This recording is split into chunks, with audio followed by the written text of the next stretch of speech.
You guys, I got us a map. So, we want to talk secession today. Lincoln wins the election of 1860, and this is it for those southern states. And now we can kind of look at them, right? We've got the southern states here. Now, this is a following of decades of sectional differences, and it's just too much. Lincoln is just a step too far for us. So, there is one more attempt to unify the nation before secession, the Crittenden Compromise, which is introduced by the senator of this lovely green state here, Kentucky, okay? John Crittenden of Kentucky has attempted, as our old friend Henry Clay is so good at, diffusing the tensions of the sectional divides. Right before Lincoln takes office, he suggests a series of 6 constitutional amendments and resolutions that are going to transform the Constitution and prevent the South from seceding. What a guy! He has solved our problems. All we're going to do is allow for slavery to be protected by the Constitution forever, restore the 3630 line from the Missouri Compromise, extend that line all the way to the Pacific, which will prevent enslavement in the North but protect in the South. We will also propose that Congress be prohibited from abolishing slavery anywhere that it already exists or interfering with the interstate slave trade. That's all, guys.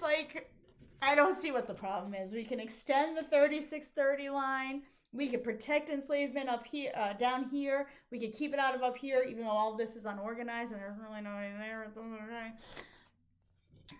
Surprisingly, the Republicans reject this, including Lincoln himself, because it runs against this idea of preventing expansion of enslavement into the territories.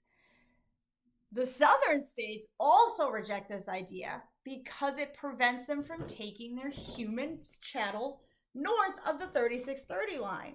We don't want that. We want slavery everywhere, right? That's the whole goal of the South. So, Crittenden, he did his best, I guess. He does not succeed.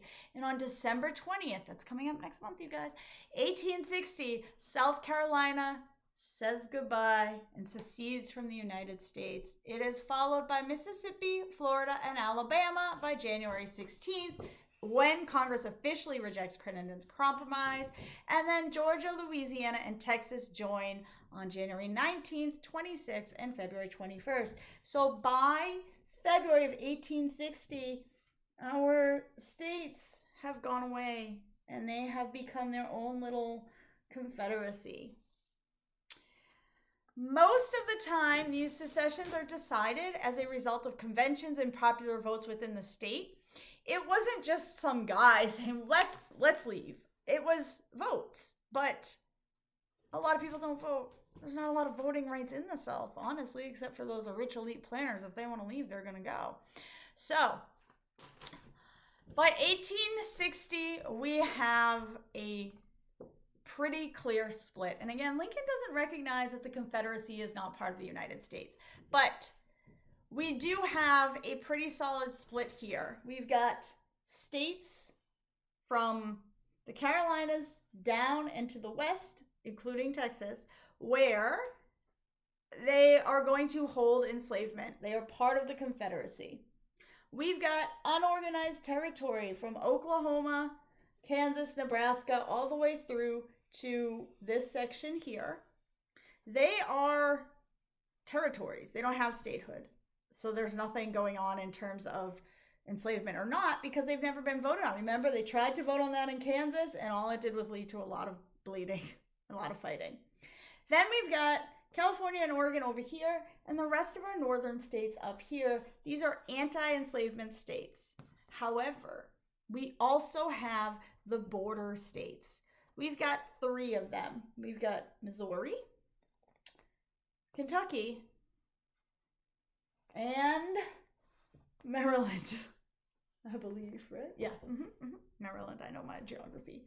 These 3 are border states. They are part of the Union. They do not join the Confederacy, but They still hold people in enslavement. So our Civil War is going to be very contentious. Obviously, it's a war between people, but now at least we have some idea. We went from the United States to the United States versus the Confederacy versus the border states versus the unorganized territory.